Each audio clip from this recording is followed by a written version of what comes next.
I want to say that if there was one person that I could trade places with for a week, it'd be my father.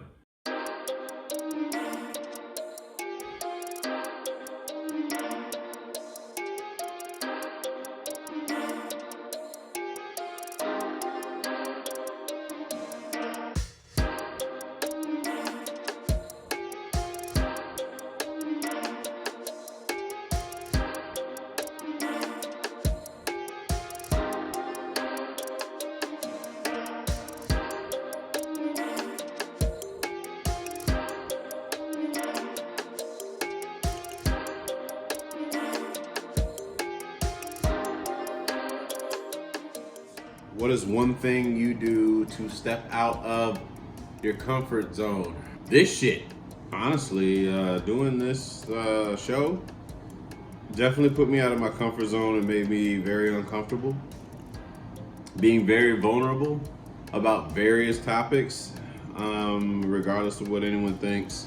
It allowed me a platform to express myself and to share what was on my mind and get it off my chest.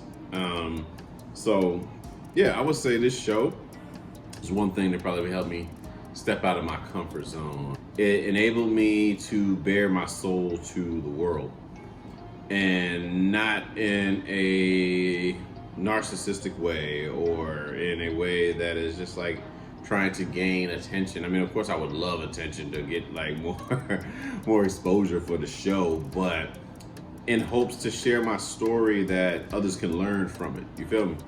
Like I know I'm not alone in feeling the way that I feel about a lot of things. You know what I'm saying, that I deal with, and it's amazing like how much you realize that people can relate to you when you talk to them and you're able to bare yourself with them.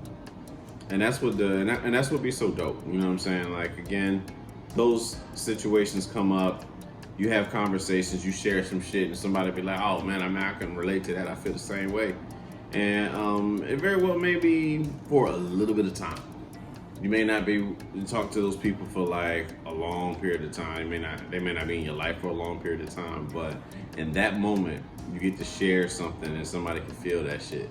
And for me, that's the win-win, because I get to share I get to share myself, my thoughts, things that I've been through, what I was thinking back then, and the lessons I've learned from it in these moments. And it's very therapeutic for me. You know what I'm saying? Like, you already attend therapy. I practically do the same shit that I do in therapy anyway. And I find it to be helpful. It's a release. You know what I'm saying? I get things off my mind, and I don't find myself caged in a lot of times. So they're like literally right before doing any of these shows, there's a tremendous amount of anxiety, tremendous amount of, nervousness, and, what am I going to say? Because, I pretty much wing everything. That if whatever question I get, I'm pretty much winging it. There's no written script. It's just my mind, whatever's on my mind at the time, just rolling with it, and however it comes out is how it comes out. And sometimes it comes out kind of smooth. Sometimes it's like I'm left with pauses and my and train of thought and all that shit. But what I will say is that one thing that brought me out of my comfort zone was definitely this show.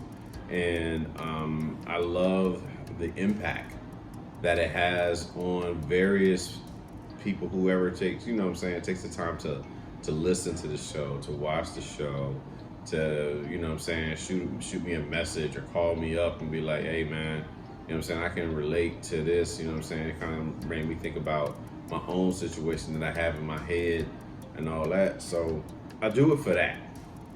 I truly do. I do it for the person that can be saved, the person that can stay alive one more day because of the information that they've witnessed on each episode. So doing this gets me out of that comfort zone, and it allows me to be very comfortable with being uncomfortable and just sitting in my shit practically. And I mean, there's a lot of times where I'm learning about myself through whatever I share on this, and then I'm able to move forward and kind of pinpoint things and learn from shit that I've said from previous episodes, looking at early shit, how I felt as to compare to where I am right now. And what I can say is that I appreciate it.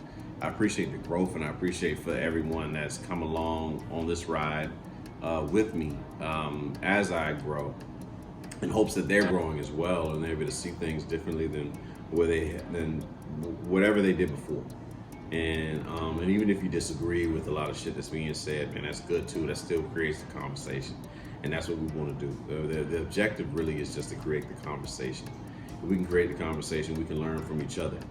It doesn't have to necessarily be about right and wrong. It's just either I agree or I don't agree with that perspective, and realizing that everything is just based on perspective. But yeah. So, what's one thing to get out of the comfort zone?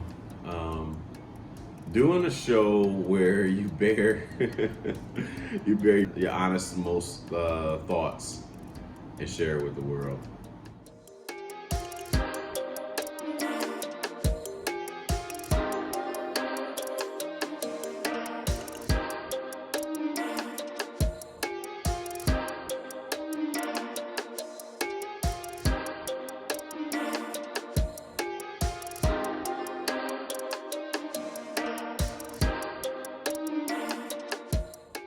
How are you contributing to the world, or how do you want to contribute?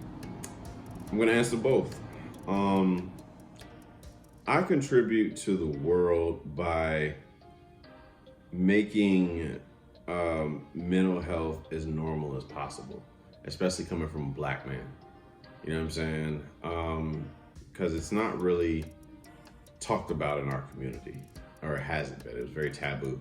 You don't talk about how you feel and all that shit. You don't talk about these things. But I look at myself as somebody that can bring forth this conversation for people to have with their families and try to save themselves so they can learn from my mistake as well as everyone else's mistakes. And that's pretty much what it is, you know what I'm saying? So to be able to talk about things that do occur in our mind and how we see things, we're interpreting things, not so much what they are, but just how we see things. It's a big ass difference. You know what I'm saying? Like we live in a life based off of perspective. Something could happen, somebody could say something, and three of us hear it, three of us interpret it three different ways. You know what I'm saying? So I want to say that my contribution to the world is putting forth the time it takes to do each episode, you know what I'm saying, and in a way that try not to repeat the same questions, even though some of them may be tying together, but bringing forth a message that hits home is really what I'll say. Like my contribution to the world is like giving that message that's gonna hit home in hopes that it wakes somebody up, and that they see things that they didn't before, and especially if they have kids, that for them to be able to build those relationships with their kid and see their own mistakes and not be the parent that thinks they don't do shit wrong, and be bold enough to accept the fact that you do make mistakes. Even being a parent, you know what I'm saying? Like being an adult, like there's some of us that believe when you become an adult that you don't make mistakes, especially like if you're a parent. Everybody makes mistakes. We're all 5-year-olds, you know what I'm saying? Like we're still, life is nothing but a big ass kindergarten class, you know what I'm saying? And some people are still looking for that validation from their parents without even knowing it, like in their actions is what they're doing. And it stems from that lack of attention, perhaps, that you did not receive. I believe that you did not receive coming up, and you got to forgive. You got to be able to forgive your parents for that, because your parents did the best that they could do in that situation. You know what I'm saying? They wanted to give you everything they didn't have material-wise. You know what I'm saying? And they may not have been shown ever in their life the emotional aspect, but yeah, just contributing. I want to be somebody that impacts lives all across the world. That's what I would like to leave my mark on this earth with my voice and lessons from my voice and things that will help people see how important mental health is and how it can save how you can save your own life just by discussing things and looking at things from different perspectives than what you may have before. And I think it's pretty helpful. And going forward, I want people to understand the importance of it, and also to share the awareness if you can, and to be able to forgive yourself for what you didn't know, because there's a lot of shit that we do out of pain that we don't even realize we're in pain at the time, honestly. But you got to be honest with yourself and be able to look at yourself in the mirror. Have that accountability mirror, as one of my favorite mentors, David Goggins, talks about. To look at yourself and holding yourself accountable for your part in it. You know what I'm saying? You're only responsible for your half of every relationship that you're in, right? So you want to be sure that you hold yourself accountable, and if you do make mistakes, fess up to them, learn from them, and try to do better. And so the two-part question. So the question is, how do I contribute to the world? I contribute to the world by inspiring others to share their story, and so that others can learn from it. And how do I want to contribute to the world? Share my story and impact the lives of people who will then want to impact others and share. Again, everybody just being connected and recognizing that we are all just human. That's it, man. Like, nothing more. We just want to be better. Nobody sets out thinking that they're wrong each day, but I mean, it's just life. Life comes at us in different ways, and we're affected by it. You know, the same thing can happen to two different people, and they interpret it, you know what I'm saying, two different ways. So hopefully you absorb it in a positive manner rather than a negative manner. Contributing to the world by you know what I'm saying, again, sparking the mind that's going to change the world through mental health. And how I want to contribute to the world is by sharing my story.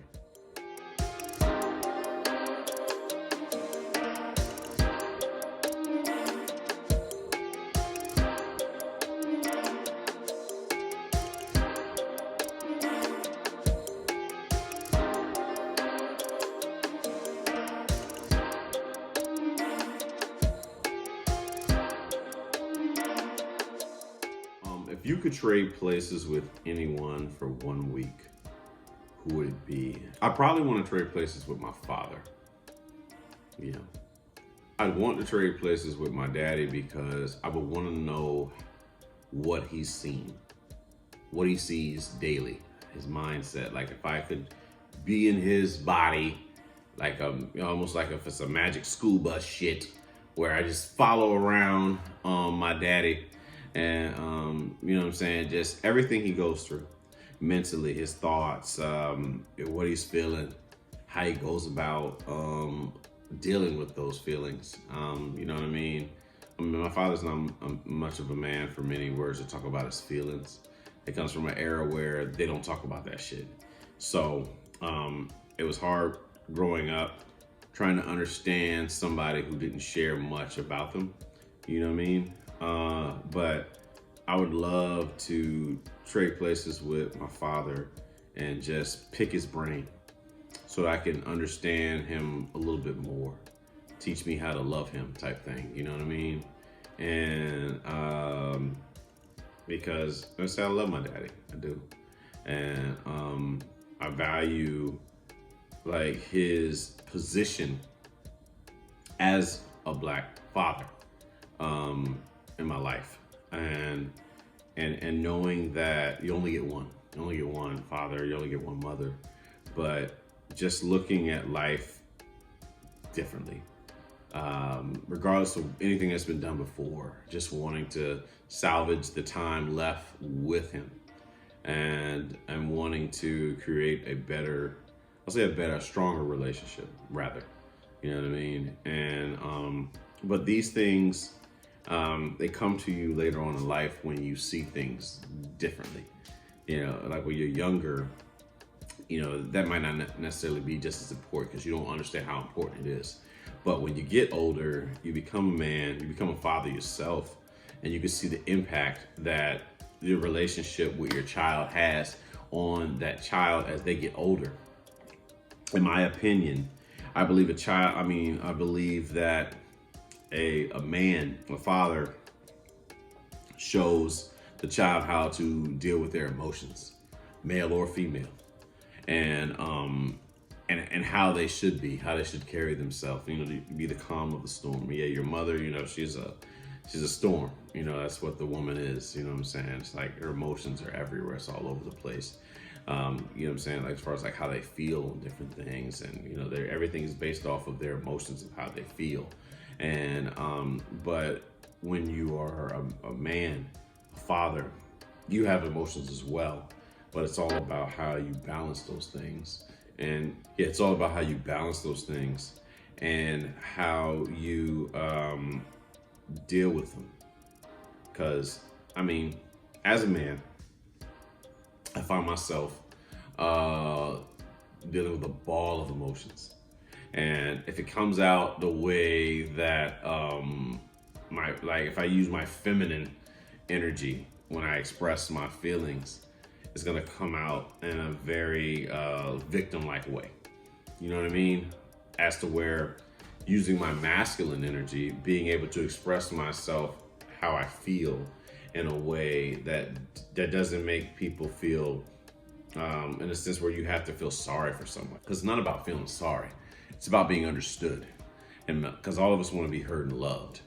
So, yeah, I would definitely like to trade places with my father and that, just so I can know how he felt, so I can learn how to love him a lot better. You know what I'm saying? To pick his brain because of not being shown exactly how he's felt on certain things. And I believe I'm not the only one who's had, like, I would say, like, dealt with parents that may not be able to know how to show that side. Something told them when they were younger, or just a long time ago, that they shouldn't show these emotions, and they have to carry themselves a certain way to maintain the strength that they feel for the family.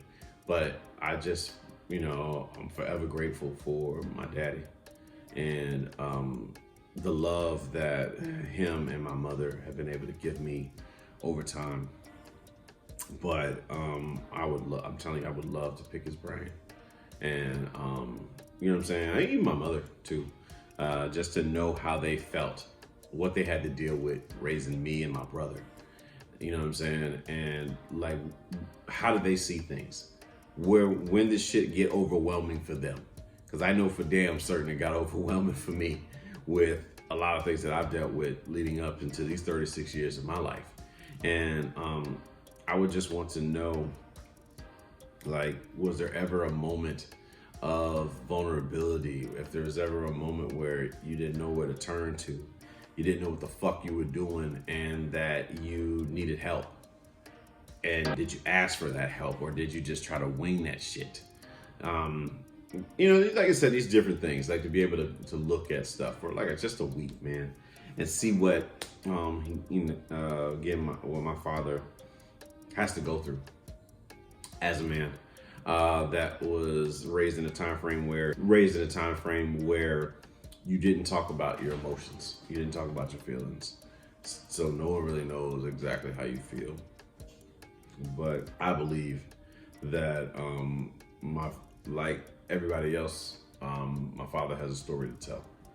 He has something to share that other men can learn from, you know, despite whatever's happened.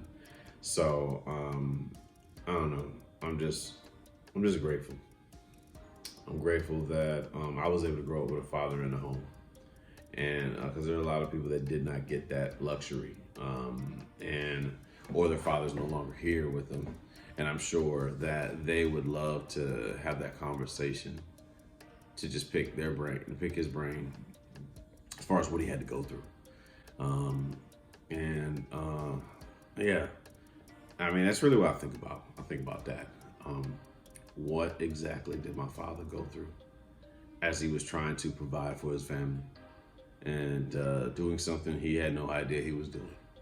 You know, because I mean, we're really what parent does, for that matter. I think there's no. I mean, of course, there's books on how you can be a more effective parent, but as for this shit, we're just figuring it out, man. All of us don't know what the fuck. I don't think we really know what the fuck we're doing.